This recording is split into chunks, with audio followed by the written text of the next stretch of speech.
In the name of the Father, and of the Son, and of the Holy Spirit, one God, amen. Hello, beautiful friends. I'm Natalie. And I'm Claudian. And this is Shokran Very Much, the podcast. This week's episode is called Same-Sex Attraction and Gender Identity.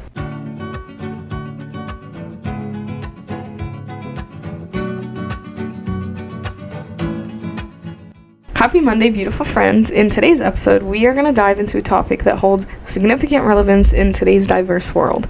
Same-sex attraction and gender identity, and we're going to look at it in the context of our Christian faith. Our aim is to foster understanding, compassion, and open dialogue on this often discussed but sometimes misunderstood subject. Join us as we navigate the complexities, seeking to shed light within the framework of Christian beliefs. Our speaker, Dr. Mary von dem Bussche, and excuse me while I give you her academic background, which is not usually something we go into on the podcast, but I feel like it's really cool and important for this episode. Because when I read it, it was like impressive. You graduated from the University of California, Berkeley, bachelor in molecular and cell biology, and then you obtained your doctorate in neuroscience from the University of California, San Diego.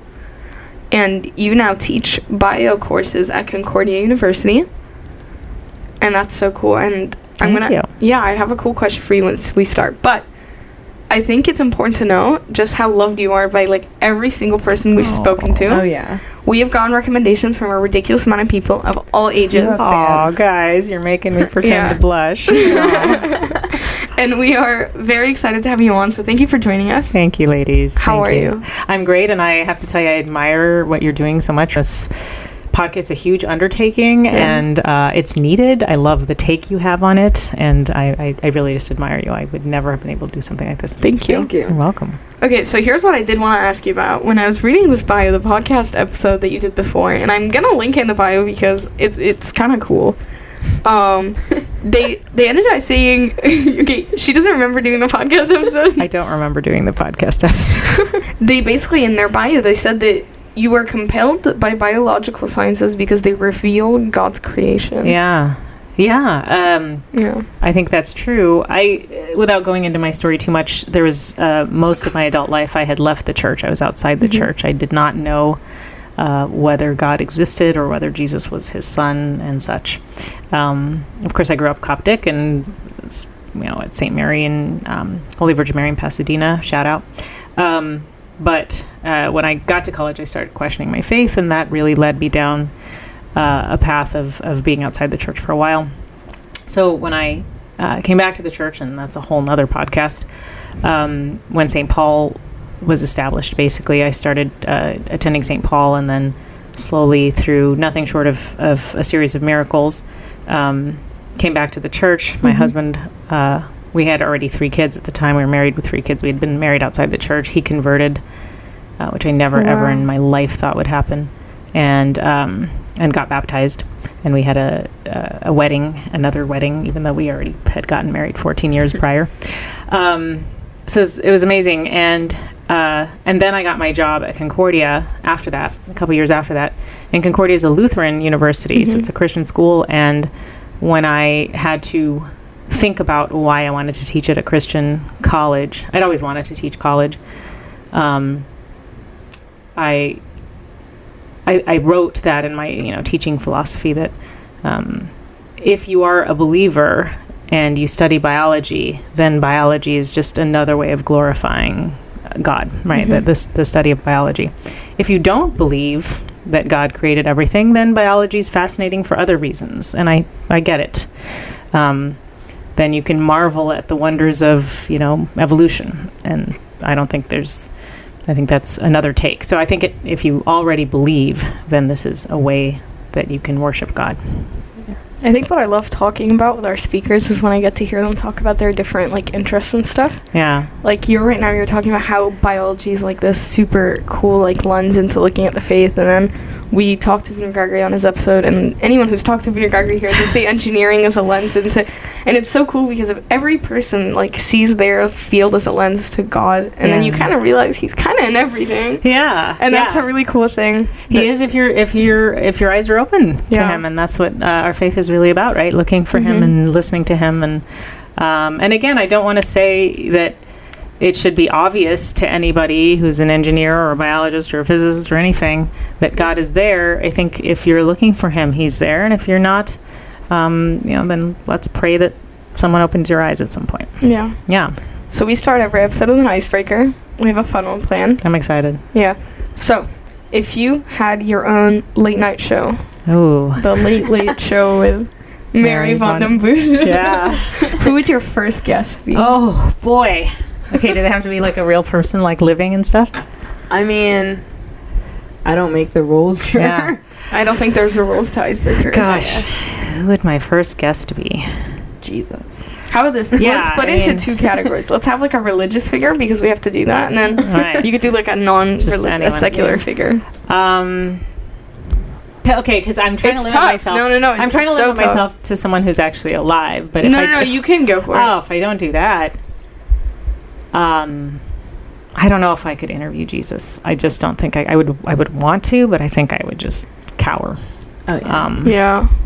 Saint Mary. Oh, I like that that. would be so Oh good. man, because we just don't know so much of what she was thinking. I agree. You know, I have so many questions for Yeah.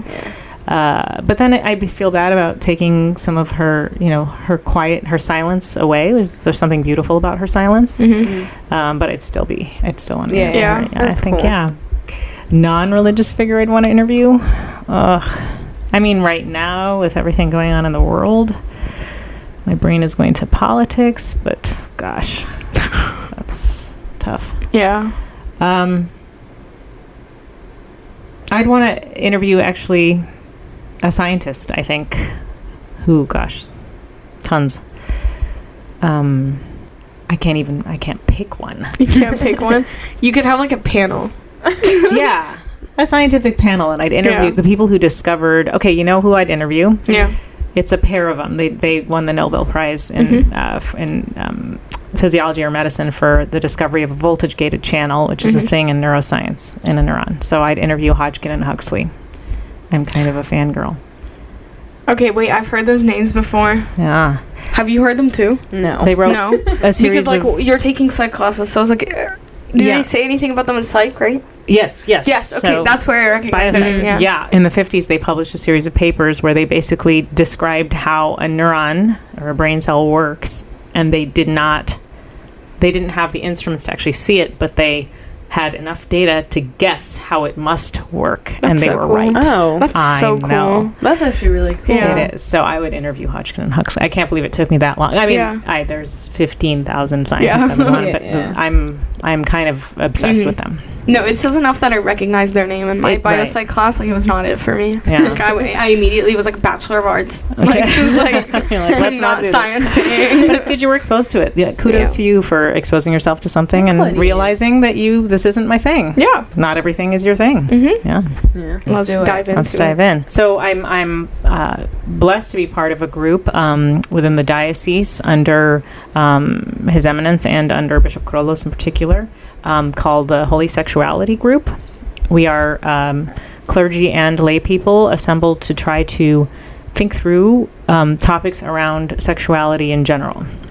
Ostensibly, we think about and talk about and try to clarify questions around not just same-sex attraction or gender identity, but also things like pornography, which are increasingly issues, not just in our church community, but in society, period.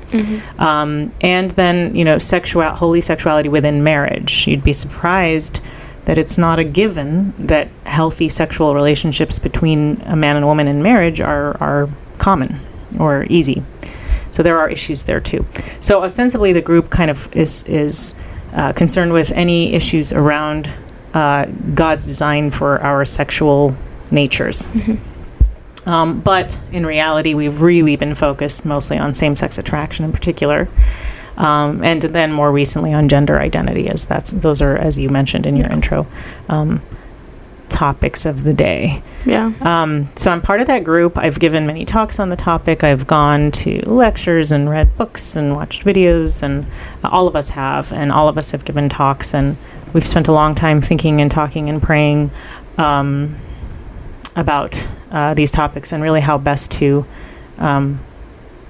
support our community and support, our brothers and sisters, no matter where they are in relation to this topic. So that's my background there. And actually, most recently, I went to a conference in San Diego. It was put on by a Protestant pastor, I think. It was wonderful. It was really wonderful. We had a panel of people who are struggling with same-sex attraction and or gender identity, and it was amazing. Like, part of me thinks I should just be quiet and let this guy, just play his talks. It was fantastic. I learned so much. But so that's how I related to this topic. I think my immediate impression to that is I didn't know that the church had anything like that going on at all, too. Which is so cool. I had no idea. And that's actually a huge part of what we're supposed to do. I mean, our first kind of mission is tell people we exist. Yeah. Right? We've had Abuna Bullus actually, and Marchie, and we also have Abuna Joe Abraham, who's part of the group, Abuna Lazarus is part of the group, and Abuna Paula Elias is part of the group. And they had a clergy meeting some months ago. They do their monthly clergy meetings. At one of them, and Sayedna invited them to do this. His Eminence invited them to talk about this topic to the clergy and basically tell the clergy this group exists and we are a resource and this is our general kind of philosophy around these things. And then there was a follow-up clergy meeting the following month on the same topic where they did they kind of workshopped questions among themselves. So that was one of the things we thought we should do first is really just talk to clergy, let them know we're here. I think it's also important for lay people in our community to know that the diocese is doing something around this, right? Yeah. And that His Eminence supports a group of people dedicated to clarifying and exactly. And being a resource for this. So you're absolutely right to have that reaction. Many people I didn't even know we did this. I'm 100% sure people are going to hear this and be like, oh, I'm glad someone's doing something, especially like you said, knowing that Sayedna's on top of it. It's not just a group of people who are like, hey, let's try to get educated. It's also Sayedna being like, we need to do this. Yes, and he is incredibly supportive. We most recently, and when I say we, I mean other people in the group, I had very little to do with the website. It's called hisbeloved.co. We couldn't get .com. It's hisbeloved.co. It's a website kind of introducing this, maybe our perspective on the topic. And then what goes along with it is a support group. Every other week we meet, and a couple of servants and a couple of people who are actually on this journey in particular, and just listen to each other and pray with and for each other and talk about our weeks and our struggles, all of us.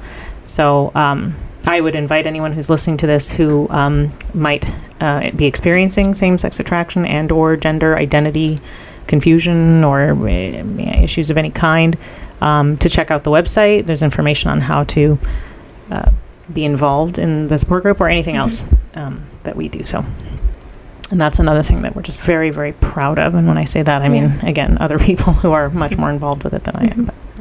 No, I'm really glad you brought that up because, again, that's so cool. What steps can be taken to promote love, acceptance, understanding, especially within the church, regardless of sexual orientation or gender identity? Thank you, ladies. And I'd say the first step is asking that question. So that's important. I don't know that a lot of people even would think, okay, how can I approach this the way Jesus would, right? Which is the answer to really any question we would have about how we should behave. How am I to be like him? Okay, what is that? So asking the question is important, thinking about it, praying about it. I think among the first steps, if not the first step, is going to be conversations like this one, where people think about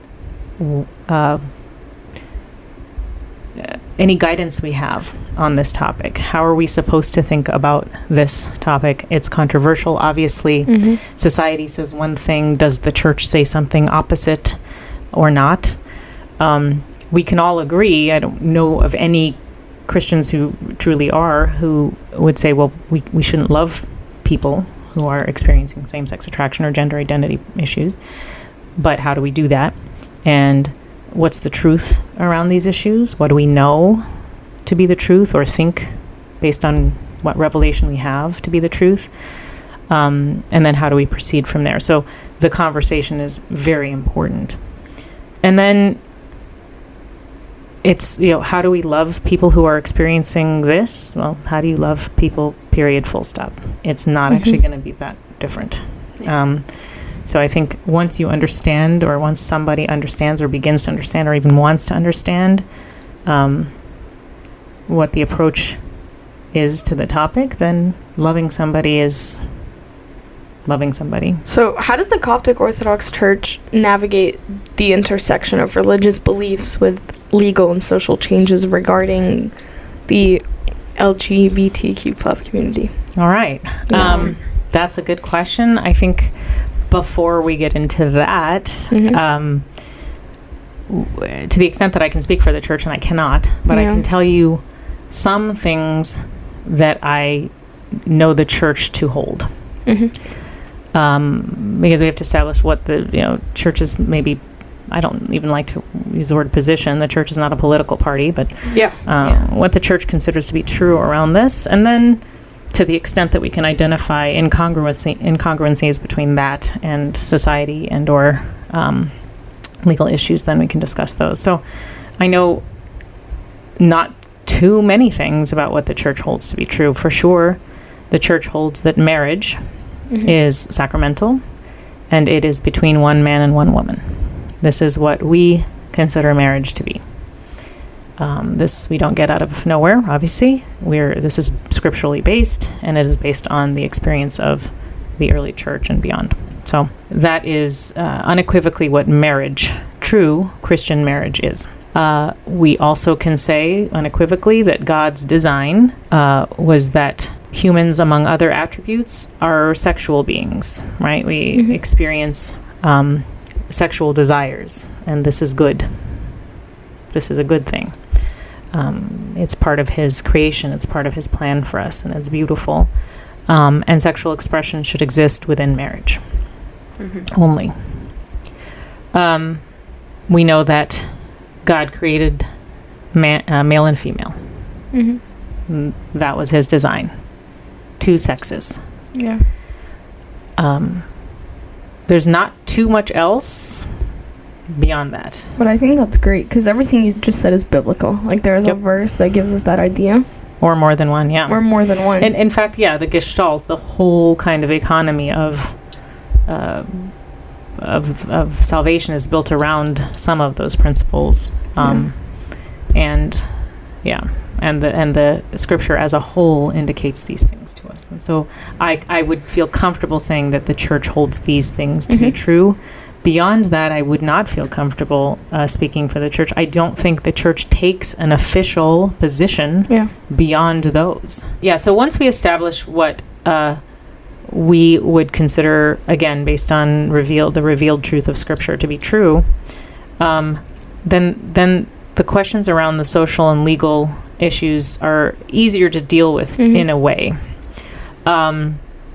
Would a Coptic priest, should he agree to marry, say, two men who are in love and come to him to marry? That is not marriage in our church.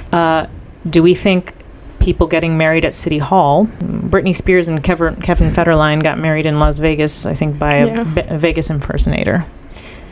Is that what we would consider marriage? No, right? I don't know. And again, I'm not judging. I don't know. I think that's over now anyway. But so that's not. It's not because it's two men. It's because the sacrament of marriage is very particular.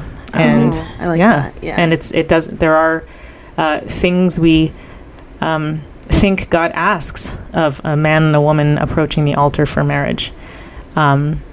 If he and she expect the Holy Spirit to unite them as one flesh.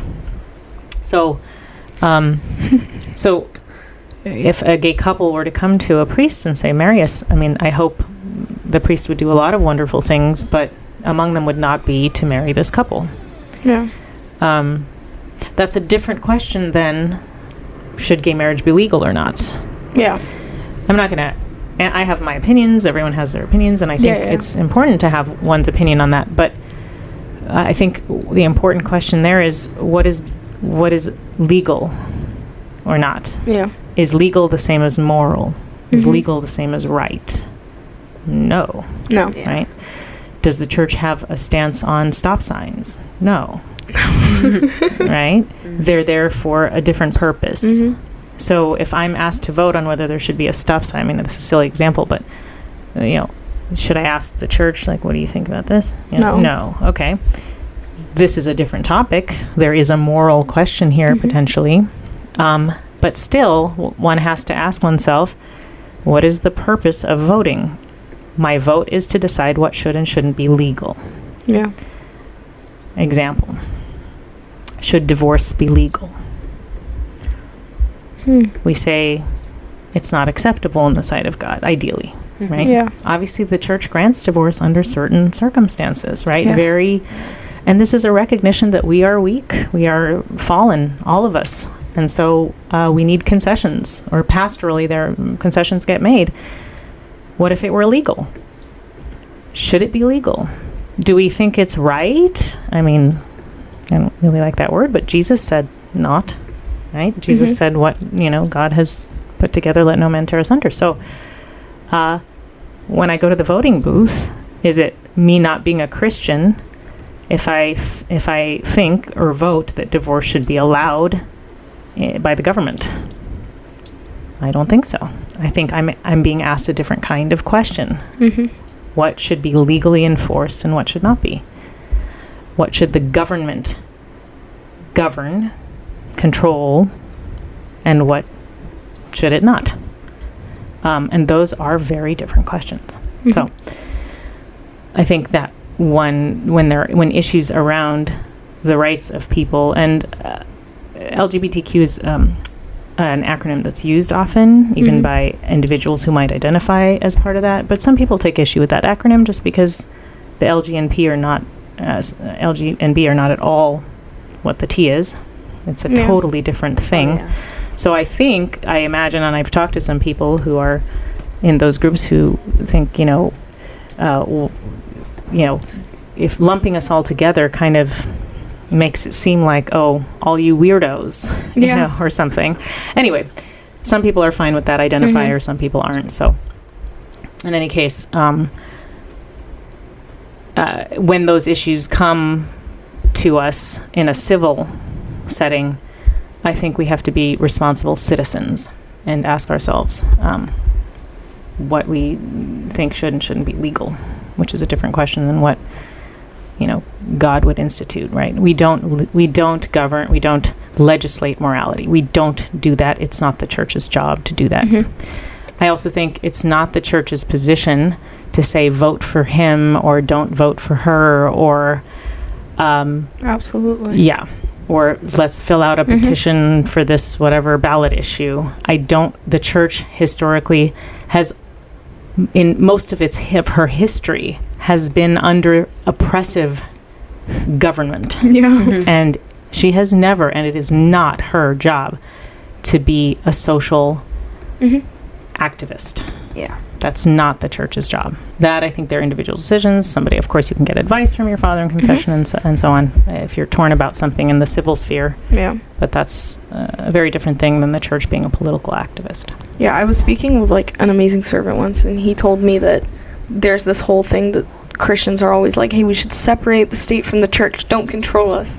But why does then the church go and try to control the state? Thank you. I mean, we live in this country, and I mean, many people say, well, it was founded as a Christian country. Yeah.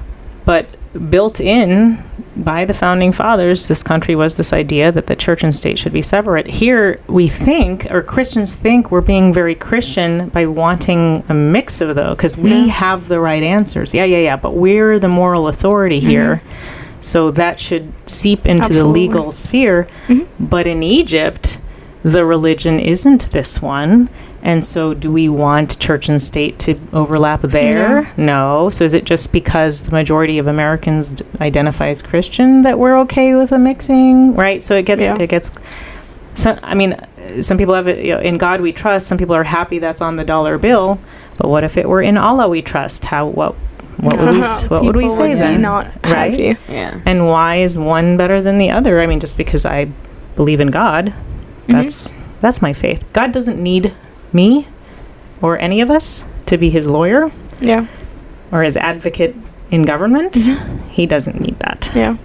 I mean, James and John, they were known as the sons of thunder, and they would get all angry and try to defend God, and he'd be like, do I need you to defend me? Exactly. No. Exactly. And I think, and it's well-meaning people. I don't mean to, we're passionate about it, and we feel like God's plan is the right one. I believe that strongly. And so we want that for everybody around us. There's nothing wrong with that. But how do we go about that? Exactly. So how can Christians engage in conversations with people that are part of that LGBTQ community? Because I think a lot of times, especially at school or at work, we'll come across people, like, sometimes I hear a lot of people be like, oh, you're supposed to, like, set boundaries, not get too close. And then some people are like, no, like, love them like anybody else. So how can we do that while still maintaining our religious integrity? There's a lot of comments like Christians aren't, like, loving Christians aren't welcoming, you know, or you see with people who are, like, go up to Christian people, they're like, would I be welcome in your church? No, I wouldn't. You think I'm going out? Like, they just instantly assume these things. Okay, and is it true? No. All right. So it's one thing that people have this impression that your religion stands for this or that, and it's understandable why. Let's be honest. But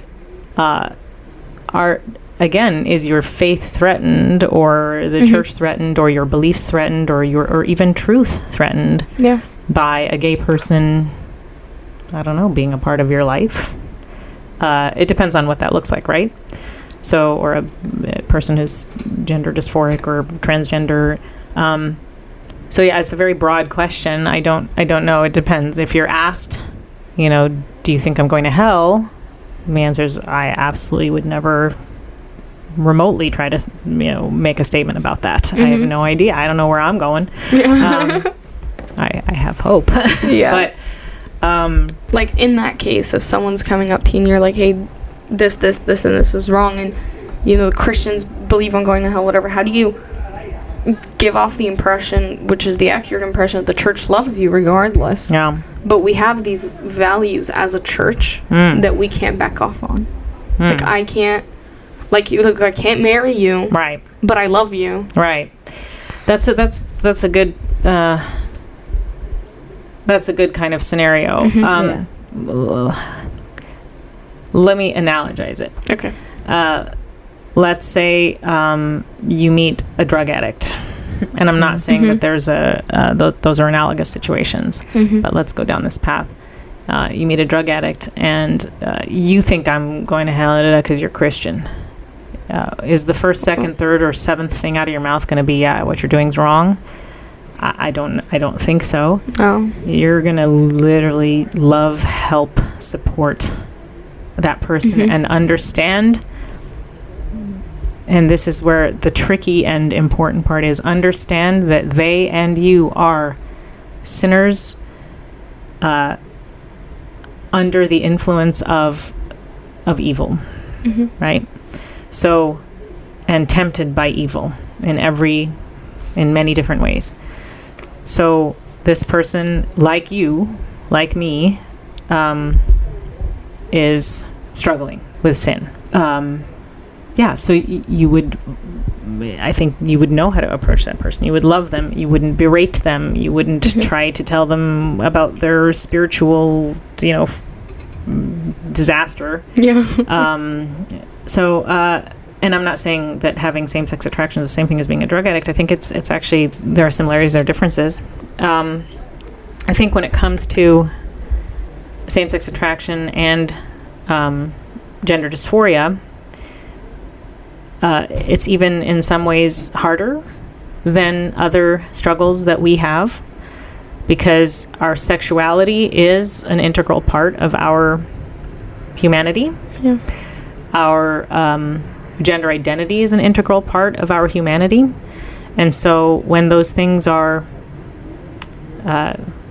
struggles for somebody, then it's easy to say, well, this is not what God wanted. This is not what God designed. But it's a very, very, very big ask to ask that person, or to tell that person, hey, this isn't what you're supposed to be doing or feeling or whatever, right? And that brings up another issue is, right, if I'm a person who's attracted to someone of my same sex, is that wrong? I can't help who I'm attracted to any more than you can, or anyone else can, probably. Yeah. For most of us. So, we would not consider that a sin, the attraction. Again, what God's design is that sex only exists in marriage. Any kind of sexual expression only exists in marriage. This goes for heterosexual couples too. If I'm a heterosexual person and I'm not married and I'm attracted to someone to whom I'm not married, I'm not supposed to do things or even think things about that person. That's not what God's plan is. So what would we do in that situation? A heterosexual person who's attracted to someone to whom she or he is not married. Why aren't we thinking of this the same way? Yeah.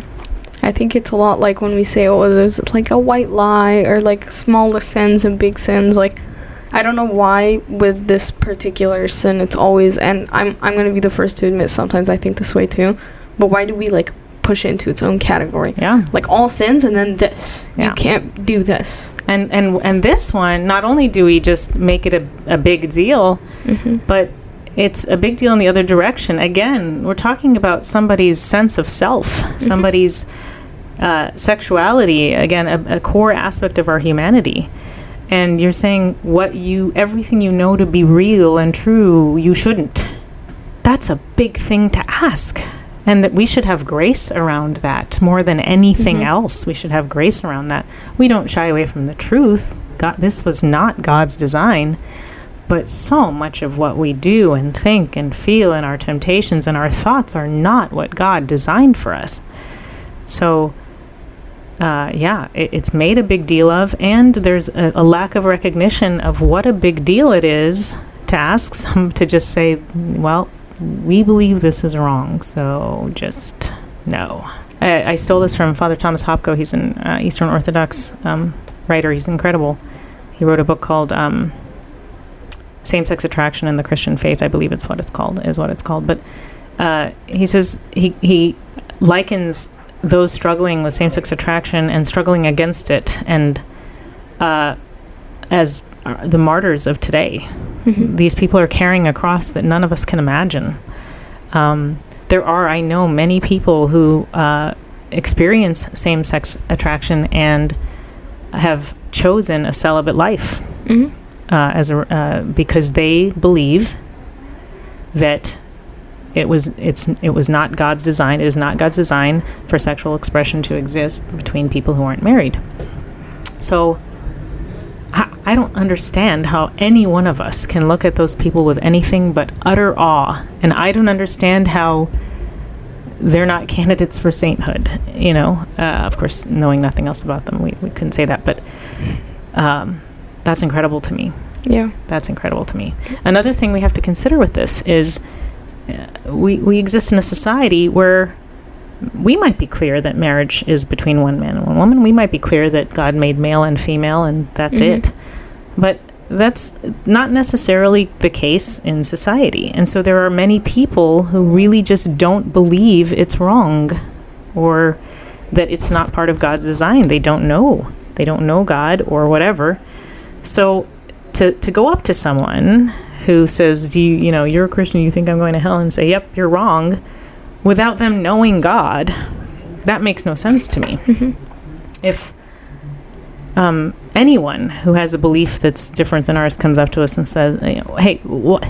You guys fast? You're vegan? You're not supposed to be eating? That's crazy. And you say, no, well, you're wrong for not being vegan right now.